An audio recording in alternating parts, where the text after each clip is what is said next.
I'm joined today with Heather Anderson from SGI. Now, SGI this month for their Traffic Safety Spotlight are focusing on intersection safety. Heather, first of all, why this time of year is it so important for drivers to be mindful when they're in intersections to make sure they're not getting into collisions? So like you said, January's Traffic Safety Spotlight is on intersection safety, and it's especially crucial to really put your best wheel forward in the winter months. That's when intersections are very slippery, and we saw that in the last week here in Saskatchewan with those ice-covered roads. So slowing down, leaving adequate following distance, knowing the rules of the road, all of these things can help you prevent a collision, especially in the winter. Now, in the news release that SGI put out, there were a few of the kind of leading causes of collisions at intersections. So I was kind of going to go through some of them and get you to give some tips on what people should try and do to avoid getting into dangerous situations in intersections. So the first one was a failure to yield. Yes, so failure to yield is one of the common causes of collisions at intersections. And a good way to know what kind of intersection you're approaching is really understanding and knowing the rules of the road. So there are so many different types of intersections, whether it be uncontrolled, controlled, a four-way stop, a T intersection, an intersection with lights. The best way to prevent a collision at those types of intersections and knowing is really understanding and knowing the rules of the road. So once you have a better idea of what's happening at each intersection and how to approach them safely, you'll prevent getting in a crash. Now, another leading cause of collisions is drivers just not paying attention. Yeah, unfortunately, we see this a lot. So it's so important for drivers to stay alert. As you approach an intersection, pay attention to what's going on around you. What are other road users doing? And what are the traffic signs and signals telling you to do? What you need to do is watch for pedestrians crossing. Are vehicles slowing down? Are they stopped? Are they proceeding through the intersection? Make sure you're very aware of the surroundings as you approach that intersection. Also, keep an eye on the lights. What's happening with them? Are the pedestrian crosswalk lights on? What do those signals tell you that will indicate what's going to happen to the light in front of you? That way you can prevent running a yellow light or a red light and just making sure you're proceeding through that intersection safely. So this next one is something that kind of builds on what we were talking before with, how snowy and icy the roads are, but it's just the road conditions. Yes, road conditions can be so icy this time of year, and that can be treacherous when it comes to navigating intersections. So make sure you slow down when conditions aren't ideal. That's really the number one factor here. By reducing your speed, you'll have better control of your vehicle, and you'll also have more time to stop. So scan the road for traction. What kind of road are you driving on? Is it slippery? Is it coated in ice? Is there sand down? What kind of traction are you going to get?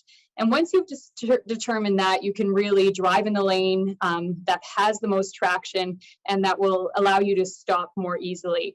Also, I'd like to note that winter tires are especially crucial this time of year. They can really help you get maximum control of your vehicle. And something that builds off of that too is that people that are following other vehicles a little too closely.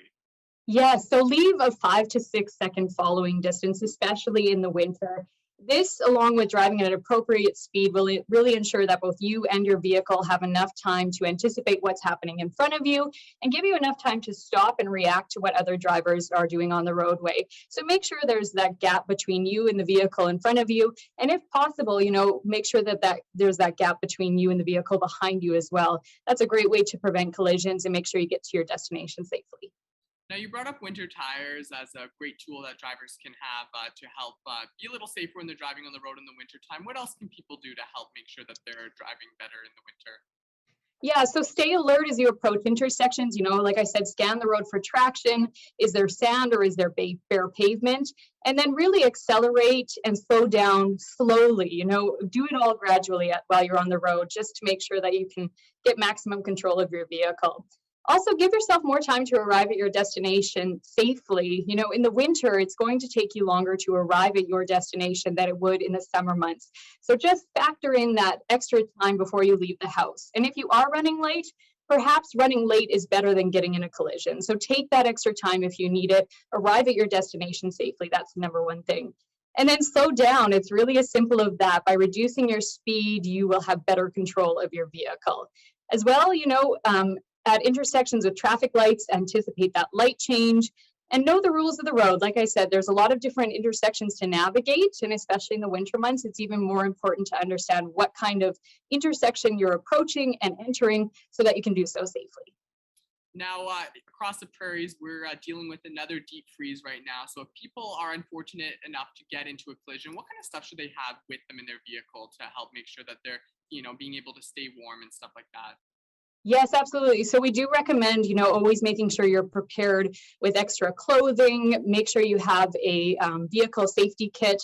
And it's really important in the winter to make sure that you have extra blankets, a cell phone, that you can reach somebody and let them know what kind of situation you're in, and making sure that your vehicle is equipped in the best way possible. So again, that comes down to installing winter tires early on in the season so that you can avoid these types of situations in the future. Awesome. Well, thank you so much, Heather, for taking some time to talk with me today. And it was great to hear some of these safety tips, and hopefully people can keep them in mind. Absolutely. Stay safe out there, and thanks so much for asking.